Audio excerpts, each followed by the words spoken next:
Hi, welcome to ప్రజాగాలం. నేను మీ దండుపాటి కోటేశ్వరరావు. తెలంగాణ మొత్తం red alert ప్రకటించినట్టు అయిపోయింది. అరే ఏంది రెడ్ అలర్ట్ అంటే, హైడ్రా ఒక ఎంపీలకు కునుకులేదు, ఎమ్మెల్యేలకు కునుకులేదు. ఎందుకంటే వాళ్ళు ఎవరెవరైతే కబ్జాలు చేసుకున్నారో వాళ్ళందరి మీద భరతం పడుతున్న హైడ్రా. ఇప్పుడు మహాదేవపురంకి వస్తే చాలాసార్లు న్యూస్లు వేశారు, చాలామంది వేశారు, కొంతమంది మరి ఎందుకు వేయలేదు వేయలేదు. కానీ ఇది ఈ మన్భూమ్ కన్స్ట్రక్షన్ కట్టకముందు ఇది ఎఫ్టీఎల్. ఇది ఇలాంటి 17 పిల్లర్లు ఉండాలి. ఇది అప్పుడున్న సర్వే మ్యాప్ శాటిలైట్ది.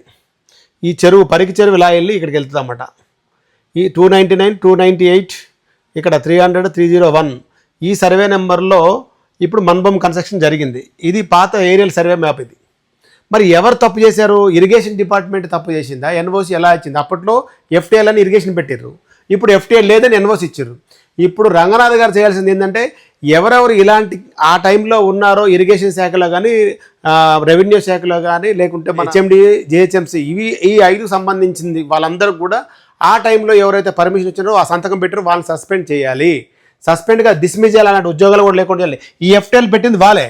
ఇకపోతే ఇదిగోండి పానీలో కూడా సరే, ఇగో ఎఫ్టీఎల్ బఫర్ జోను, ఎఫ్టీఎల్ ఇక బఫర్ జోన్ ఏముంది ఇక్కడ 0.26 గుంటాస్ ఉండదు, 0.20 గుంటాస్ ఉండదు. ఇవన్నీ బఫర్ జోన్లు, ఎఫ్టీఎల్ ఉన్నాయి. సర్వే నెంబర్ 294, 296, 36 గుంటాసు, 2 గుంటలు ఎందుకు మొత్తం ఎంత ఉంది చూడండి. ఇట్లా ఈ సర్వే నెంబర్లో బఫర్ జోన్ వేసారు. ఇప్పుడు కన్స్ట్రక్షన్ అవుతుంది. చూడండి ఎంత పెద్ద కన్స్ట్రక్షన్ అవుతుందో. ఇప్పుడు చూడండి, ఇప్పుడు దీన్ని అయినా భయం లేకుండా, మొన్న వచ్చి అధికారులు ఆపినప్పుడు కూడా భయం లేకుండా ఇప్పుడు ఫుల్ వర్క్ చేస్తున్నారు. ఇంకా అధికారులు నిద్రపోతున్నారా? లేకపోతే మళ్ళీ హైడ్రానే రావాలా? అంటే వీళ్ళకి చేత కాదా? ఇరిగేషన్ డిపార్ట్మెంట్ ఎలా ఎన్ఓసి ఇచ్చింది? ఇరిగేషన్కి ఎవరికి సంబంధించి ఉన్నారు? హయ్యర్ ఆఫీసర్స్ ఎవరున్నారు? అసలు ఎన్ని డబ్బులు తీసుకొని వీటికి ఎన్ఓసి ఇచ్చింది? ఒకప్పుడు ఈ పానీల్లో ఉన్నవి కానీ వీళ్ళంతా తప్ప. ఇగోండి పానీల్లో ఉన్నవి అన్ని తప్ప, అంటే మీరు ఇచ్చిన పేపర్లో తప్ప. ఇప్పుడేమో ఇవన్నీ శుద్ధపూస అయిపోయిందా? వీటన్నిటికీ మంచిది అయిపోయిందా? చూడండి ఏంటి పరిస్థితి. ఈరోజు చెరువుల్లో నిరుపేదలు ఇల్లు కట్టుకున్న వాళ్ళు పాపం ఏడుస్తున్నారు, బాధపడుతున్నారు. ఎందుకంటే వాళ్ళకి తెలియదు, 5 లక్షలకో 6 లక్షలకో ఎవడో ఈ మూర్ఖులు అమ్మేస్తారు, వాళ్ళు కొనేస్తారు, ఇల్లు కట్టుకుంటారు. 20 సంవత్సరాలు 15 సంవత్సరాలు ఉన్న ఇల్లులు కూడా ఈరోజు డిమాలిషన్ చేయడానికి కారణం ఎవరు? ఆ రోజున్న రెవెన్యూ డిపార్ట్మెంట్, ఆ రోజున్న ఇరిగేషన్ డిపార్ట్మెంటు, ఆ రోజున్న హెచ్ఎండిఏ, ఆ రోజున్న జిహెచ్ఎంసి వాళ్ళందరూ లంచాలు తీసుకొని ఈ ఎన్ఓసీలు ఇవ్వడం వల్ల ఈ పరిస్థితి జరిగింది. ఇకనైనా సరే ఎవరైతే అప్పుడు రిజిస్ట్రేషన్ చేసిన సబ్ రిజిస్టర్ ఆఫీసర్లు కూడా తప్పకుండా ఇలాంటి డాక్యుమెంట్ తీసుకొచ్చి, ఈ సర్వే నెంబర్ బఫర్ జోన్ తెలిసి కూడా సబ్ రిజిస్టర్ ఆఫీసుల్లో మూసాపేటలో కానీ మన సురారంలో కానీ కొన్ని రిజిస్ట్రేషన్లు అక్కడే అవుతాయి. మూసాపేట 2 రిజిస్ట్రేషన్ ఆఫీసుల్లోనూ, ఎర్రగడ్డలోనూ ఇలాంటి కొన్ని రిజిస్ట్రేషన్ ఆఫీసుల్లో ఇలాంటి బై నెంబర్లు కానీ ఇలాంటి నెంబర్లు కానీ రిజిస్ట్రేషన్ అవుతాయి. ఆ టైంలో ఉన్న అధికారులు ఎవరైతే రిజిస్ట్రేషన్ చేశారో వాళ్ళని కూడా సబ్ రిజిస్టర్లను కూడా సస్పెండ్ చేయాలి. వాళ్ళ వల్ల ఇవన్నీ జరుగుతుంది. రిజిస్ట్రేషన్ చేయకుండా అయిపోయింది కదా. ఈరోజు కూడా మహాదేవపురం, మల్లారెడ్డి నగర్లో చాలా మట్టుగా పెంట్ హౌజులకి అసలు పర్మిషన్ లేవు. పెంట్ హౌజుల్లో ఉంటున్నారు.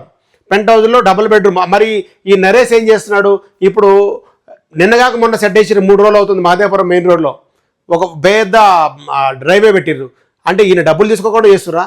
అసలు ఏం జరుగుతుంది? అసలు వీళ్ళతో ఏంటి వీళ్ళ పరిస్థితి ఏంది? మన్భూమికి సంబంధించి దయచేసి ఇమ్మీడియట్లీగా హైడ్రా వస్తే తప్ప ఈ డిమాలిషన్ కాదేమో. ఇంతకుముందు సర్వే, ఇప్పుడు పాత రికార్డ్స్ ప్రకారంగా చెక్ చేసుకొని కొత్త రికార్డ్స్ తారుమారు ఎలా అయినాయి వాళ్ళందరినీ సస్పెండ్ చేసి మొత్తం డిమాలిషన్ చేస్తారని ఆ కాలనీ వాసులు, కైలాసిల్స్ వాసులు అందరూ ఎన్నోసార్లు కంప్లైంట్ చేశారు. హైడ్రా కూడా కంప్లైంట్ జరిగింది.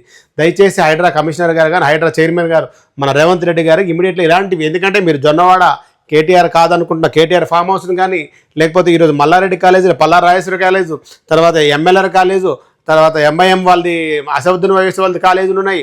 ఇవన్నిటి మీద నోటీసులు పంపించినప్పుడు ఇది నోటీస్ అవసరం లేదు. ఎందుకంటే కాలేజీలకి మాత్రము మనం టైం ఇవ్వాలి. కాలేజీలకి సమయం ఇవ్వకపోతే పిల్లలు వాళ్ళ చదువులు పాడవుతాయి. వాళ్ళకి ఎక్కడైనా 15 రోజుల టైం తర్వాత వాళ్ళకి ఎక్కడైనా కుదర చిల్లర చూసుకోమని చెప్పారు కాబట్టి పర్వాలేదు. కానీ ఇలాంటి వాళ్ళకి మనం అసలు ఏది ఇవ్వాల్సిన అవసరం లేదు, ఇమీడియట్లీ డిమాలిషన్ చేయొచ్చు. కాబట్టి దయచేసి రంగనాథ్ గారు ఒకటే కోరుకుంటున్నాం, ఇమీడియట్లీగా మన్భూమి లాంటివి ఎన్ని ఉన్నాయో పరికి చెరువుతో పాటు ఎన్ని చెరువులు అన్ని చెరువులు ప్రక్షాళన చేసి చాలా బాగా మరి సుందరంగా తీర్చిదిద్దారని మన ఛానల్ కోరుకుంటున్నాం. నేను మీ దండుపాటి కోటేశ్వరరావు. అందరికీ నమస్కారం.